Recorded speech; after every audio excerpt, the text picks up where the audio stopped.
So hello दोस्तों, स्वागत करता हूं मैं आपका पाइथन पोस्टमॉर्टम सीरीज की एक और इस नई वीडियो में। तो आज मैं आपके लिए इस वीडियो में लेके आया हूं थर्ड टाइप ऑफ इनहेरिटेंस, जो कि आपका हायरार्किकल इनहेरिटेंस। तो चलिए दोस्तों, बिना कुछ देरी के वीडियो को शुरू करते हैं। चलिए, तो देखो, पिछली दो वीडियोस में हमने देखा सिंगल इनहेरिटेंस क्या होता है और मल्टी लेवल इनहेरिटेंस क्या होता है। अब ये थर्ड वीडियो जो है टाइप ऑफ इनहेरिटेंस की थर्ड वीडियो में मैं आपको बताने वाला हूं हायरार्किकल इनहेरिटेंस क्या होता है। ठीक है, तो देखो सिंपल है, कुछ भी नहीं है। जैसे कि आप डायग्राम में देख पा रहे हो, one parent class and multiple child class. ठीक है, एक पेरेंट क्लास है और उसकी मल्टीपल चाइल्ड क्लास है। ठीक है, जैसे कि एक पेरेंट, उनके दो बच्चे, ठीक है, या तीन बच्चे या चार बच्चे, जितने भी, मतलब कि पेरेंट आपका एक ही होगा और चाइल्ड क्लास आपके मल्टीपल होंगी। ठीक है, तो इसी टाइप की इनहेरिटेंस को हम लोग बोलते हैं हायरार्किकल इनहेरिटेंस, जिसमें बेसिकली एक हायरार्की आती है। ठीक है, एक सीनियर है, उसको रिपोर्ट कर रहे हैं 50 लोग। ठीक है, फिर वो 50 लोग में भी कुछ सीनियर होंगे, उन पर्टिकुलर सीनियर्स को कुछ और लोग रिपोर्ट कर रहे हैं। एक ऑर्गेनाइजेशन की हायरार्की होती है, उसी टाइप से आप इसको समझ सकते हो। ठीक है, तो इसको हम समझते हैं, अगेन एक एग्जाम्पल से समझते हैं। आ जाओ वापिस से अपनी IDLE पे। ये हमारा पिछला एग्जाम्पल था, इसको हम हटाते हैं। देखो, मैंने एक क्लास बनाई, पेरेंट क्लास, क्लास P बनाई। ठीक है, इसके अंदर मैंने एक M1 मेथड रखा। मैंने यहाँ पे प्रिंट कराया कि ये आपका पेरेंट क्लास का M1 मेथड है। ठीक है, अब एक पेरेंट बन गया। अब आपको इसके दो चाइल्ड बनाने हैं। ठीक है, आपको इसके दो चाइल्ड बनाने हैं। तो जैसे कि आपका C1, ये किसको इनहेरिट करेगा? ये P को इनहेरिट करेगा। ठीक है, ये सिंटेक्स ध्यान में रखना। ठीक है, ये जो क्लास है चाइल्ड क्लास, ये आपकी पेरेंट क्लास को इनहेरिट कर रही है। और सेम एक मेथड और बना लो, DEF M1, यहां पे बना लो DEF M2 बना लो। ठीक है, यहां पे आएगा आपका चाइल्ड M2 मेथड। ठीक है, या फिर चाइल्ड 1 M2 मेथड। ठीक है, ये आपका चाइल्ड 1 है, इसलिए चाइल्ड 1 का M2 मेथड। उसके बाद सेम क्लास एक और बनाओगे, चाइल्ड C2। ठीक है, और M2 की जगह हम M3 कर देते हैं और यहां पे कर देते हैं चाइल्ड 2 का M3 मेथड। ठीक है, इतना समझ में आ गया। एक पेरेंट क्लास, दो उसकी चाइल्ड क्लास। ये क्लास भी P को इनहेरिट कर रही है, ये क्लास भी P को इनहेरिट कर रही है। ठीक है, कुछ इस तरीके से आपका डायग्राम बनेगा, एक पेरेंट क्लास और दो चाइल्ड क्लास। ठीक है, सिंपल है। अब हम बनाते हैं इसका ऑब्जेक्ट। मैंने ऑब्जेक्ट बनाया, किसका ऑब्जेक्ट बनाऊं बताओ? C1 का या C2 का? C1 का बना लेते हैं। चलो, अब दोनों का बना सकते हैं। अब आप मेरे को बताओ, C1 के अंदर मैं कितने मेथड को कॉल कर सकता हूं? दो या एक या तीन? दो। कौन कौन से दो? नाम बताओ, मेथड के नाम बताओ। M1 और M2। ठीक है, इसको रन करके देख लेते हैं। तो ये आपका M1 M2 कॉल हो रहा है। क्या मैं M3 को एक्सेस कर सकता हूं? नहीं सर, ऑब्जेक्ट बना।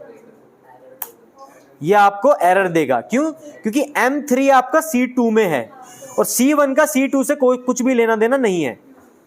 ठीक है, तो बाय डिफॉल्ट C1 के अंदर M1 मेथड आएगा। तो C1 के अंदर सिर्फ और सिर्फ दो ही मेथड अवेलेबल होंगे, जो कि है M1 और M2। तो अगर आपको M3 को एक्सेस करना है तो आपको C2 का बनाना पड़ेगा। हाँ। अब C2 के अंदर कौन कौन से मेथड आपके एक्सेस हो सकते हैं? M1 और M3। M1 और M3। M2 को मैं एक्सेस नहीं कर सकता, मैं इसको कमेंट कर देता हूँ।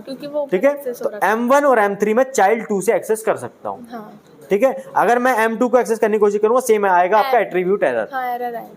ठीक है, क्यों? क्योंकि M2 आपका चाइल्ड 1 में है। ठीक है, तो ये था आपका हायरार्किकल या कुछ भी बोल लो, वो वाला इनहेरिटेंस। ठीक है, तो ये आपका थर्ड टाइप का इनहेरिटेंस था। इंग्लिश में आप इसकी डेफिनेशन पढ़ सकते हो, the concept of inheriting properties from one class into multiple classes. ठीक है, एक पेरेंट क्लास और मल्टीपल चाइल्ड क्लास।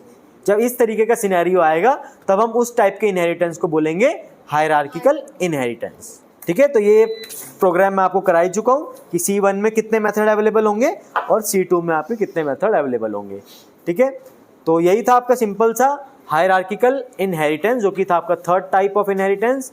तो अगर अभी तक आपका कोई डाउट है, क्वेरी है, तो आप लोग पूछ सकते हो। माइक में बोलो। यूज केस बताना है इसका।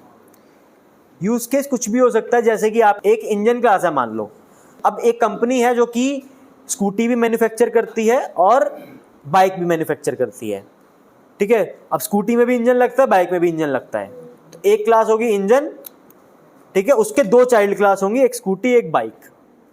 तो इस टाइप की रिक्वायरमेंट, एग्जांपल दे रहा हूं, ऐसा होगा नहीं, बट एग्जांपल से मैं आपको समझाने की कोशिश कर रहा हूं। जहां पे इस टाइप की रिक्वायरमेंट आ जाएगी कि एक पेरेंट क्लास है, ठीक है, उसी की फंक्शनैलिटी मेरे को मल्टीपल चाइल्ड क्लासेस में चाहिए, ठीक है। एक एग्जांपल और ले लो, चलो, जैसे कि मान लो एक मेरी लोन की एप्लीकेशन है, लोन की एप्लीकेशन के अंदर मेरे 100 मेथड है, ठीक है, और ये मेरा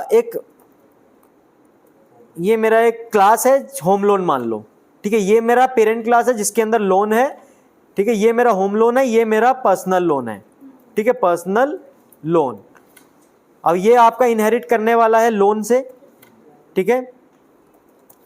अब इसके अंदर आपके, अब देखो, कुछ मेथड्स या एट्रीब्यूट्स आपके ऐसे होंगे जो कि कॉमन होंगे, ठीक है, तो उनको मेरे को दोबारा होम लोन के अंदर लिखने की जरूरत नहीं है, दोबारा मेरे को पर्सनल लोन के अंदर लिखने की जरूरत नहीं है।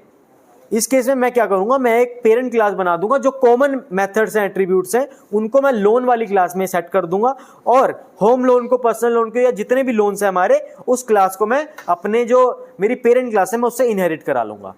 तो क्या होगा, जो भी कॉमन मेथड्स होंगे, होम लोन में भी कुछ कॉमन मेथड की रिक्वायरमेंट होगी, पर्सनल लोन में भी कुछ कॉमन मेथड की रिक्वायरमेंट होगी, तो वो सारे मेरे कॉमन क्लास से इनहेरिट हो जाएंगे। मेरे को उनको बार बार स्पेसिफाई करने की या डिक्लेयर करने की जरूरत बिल्कुल भी नहीं है, ठीक है। सर एडवांटेजेस क्या हो सकते हैं इसके? कोड रीयूजेबिलिटी, एक ही कोड को बार बार यूज कर पाओगे। 100 मेथड यहाँ पे हैं, तो ये 100 मेथड बाय डिफॉल्ट यहाँ पे भी अवेलेबल हो जाएंगे, यहाँ पे भी अवेलेबल हो जाएंगे। सेकंड, कोड एक्सटेंडेबिलिटी, कोड एक्सटेंड हो रहा है, यहाँ पे 100 मेथड है, यहाँ पे 50 लिखे तो टोटल कितने हो गए, 150। पर्सनल लोन में 20 लिखे, 100 ऊपर के और 20 यहाँ के, 120। कोड एक्सटेंड हो रहा है। जो इनहेरिटेंस का एडवांटेज था, सेम वही चल रहा है, इनहेरिटेंस का कंसेप्ट चल रहा है, ठीक है। तो चलिए दोस्तों, उम्मीद करता हूं आपको ये वीडियो भी अच्छे से समझ में आ गई होगी। वो बहुत इजी है, कुछ भी इसमें मुश्किल नहीं है, बट अगली वीडियो बिल्कुल भी मिस मत करना। अगली वीडियो इतनी आसान नहीं रहने वाली है जितनी आसान हमारी पिछली 3 वीडियोस थी, ठीक है, टाइप ऑफ इनहेरिटेंस में। तो चलिए दोस्तों, वीडियो पसंद आई तो वीडियो को लाइक जरूर कर देना और चैनल को जरूर सब्सक्राइब कर लेना, आगे बहुत सारी वीडियोस आने वाली हैं। तो बहुत मेहनत लगती है ऐसी वीडियोस को बनाने के लिए, तो मैं आपके लिए पूरी ऊप्स की प्लेलिस्ट लेके आया हूं, तो चैनल को जरूर सब्सक्राइब कर लेना। तो अब मिलेंगे नेक्स्ट वीडियो में, तब तक के लिए अपना ध्यान रखें, जानवरों से प्यार करें, जय हिंद।